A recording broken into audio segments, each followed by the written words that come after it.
everybody who made this possible. Friday afternoon is not the best time, as you know. So thank you for coming and being here. I got a lot of ground to cover, and I just, first of all, want to know a little bit about you. How many people here are 1L? 2L? 3? And how many people here know who Roscoe Pound was? And how many know who Willard Hurst was? Okay. Roscoe Pound was, the dean here, and sort of the father of sociological jurisprudence. After he got his PhD in botany, he became a lawyer and a dean. And Willard Hurst is arguably one of the greatest legal historians in the 20th century out of University of Wisconsin. And I mention that because legal history is often not emphasized in the curriculum. It certainly was when I was here. And it's very important. Just how much would you know about yourself if all you knew about yourself was the last 6 months? So it's very important that you try to take legal history if you can. Don't ever determine your choice of courses based on the bar exam. That's not necessary here because all of you do pass the bar exam. But if you ever say, well, I'm not going to take jurisprudence or legal history because there are no questions on the bar exam, you're short-circuiting yourself. The bar exam is eminently crammable. There are some very good bar review courses, and they live and thrive on getting a high percentage through. When I was here, it was not a very good atmosphere. The law school has measurably improved. It has over 30 clinical programs now. We had one, and that was hanging by a thread. It was a period of enormous curriculum self-righteousness by the people who ran this law school. And so I gravitated to the Harvard Law Record because that was the law writ large. That was the publication that went out to 10,000 alumni. At the time, it was the second largest legal publication in the country after the ABA Journal. And that's where I found elbow room to ask the questions of justice and injustice. And what are lawyers for? And what's the difference between lawyers and attorneys? You ever discuss that? You want to be both. Attorneys represent clients. They attorney for clients, and lawyers. The lawyer side of you looks at the bigger questions. What's the status of the criminal courts? How many people can use the law? What's the deployment of the legal profession? Is it true that 80% of the lawyers represent 20% of the people? Or is it getting even worse? What's the relation between the corporate entity as a person, which should never have been decreed as such by 1886 Supreme Court decision, and what's the relation between an artificial entity which has all the constitutional rights we have except the Fifth Amendment and real human beings? And what happens when this entity becomes extremely powerful globally, multiplies itself, it can create its own parents, holding companies, subsidiaries, pit governments against others, escape jurisdiction, buy politicians, go into bankruptcy and still pay its bosses top dollar, and retention executives, and so forth. And here we have ordinary human beings. How can you have a people of justice under the law? Well, these are big questions that we ask. And as Matt said, the first entry into auto safety was an article in the Harvard Law Record, which I then turned into an article in The Nation magazine when I was in the Army.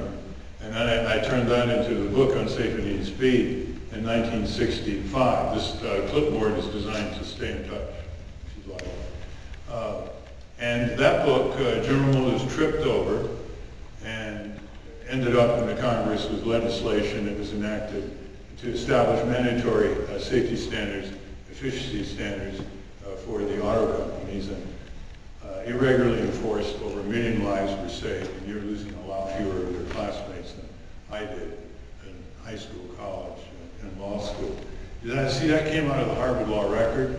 It would not have come out of the Harvard Law Review, even though surprisingly, the first article that was brought to my attention was a very short article with very few footnotes, in a Harvard Law Review on the relation between automotive design, safety, and the law. And so there is a nexus, very rare these days, between the Harvard Law Review and the Harvard Law record. And I remember at the time, the atmosphere, I've got to read you, if you'll permit me. I can't say it any better than I said it in an article in the New Republic in 1968. And I'm going to read you just a few minutes of what it was like here at the law school. It starts out this way. It was a similar ritual every year. About 550 new law students would file into venerable Austin Hall at Harvard Law School on a September day and hear the no-nonsense dean, Irwin N. Griswold, orient them. The good dean had the speech down to a practiced spontaneity. He advised them that at that instant they had become members of the legal profession, that law firms were the backbone of the legal profession, that there were no glee clubs at the Harvard Law School, and that the law was a jealous mistress. I can just imagine this. It was right in this building. Thus was launched a process of engineering the law student into corridor thinking and largely non-normative evaluation. It was a 3-year excursus through legal minutiae embraced by wooden logic and impervious to what Oliver Wendell Holmes once called, quote, the felt necessities of our times, end quote. It is not easy to take the very bright young minds of a nation, envelop them in conceptual cocoons, and condition their expectations of practice to the demands of the corporate law firm. But this is what Harvard Law School did for over half a century to all but a resistant few of its 40,000 graduates. The Harvard Law pattern, honed to a perfection of brilliant myopia and superfluous rigor, became early in the century the Olympian object of mimicry for law schools throughout the country. Harvard also did everything it could to replicate its educational system through its production of law school teachers, casebooks, and an almost proselytizing zeal. This system faithfully nourished and fundamentally upheld a developing legal order which has become more aristocratic and less responsive to the needs and strains of a complex society. In turn, the established legal order controlled the terms of entry into the profession in ways that fettered imagination, inhibited reform, and made alienation the price of questioning its assumptions and proposing radical surgery.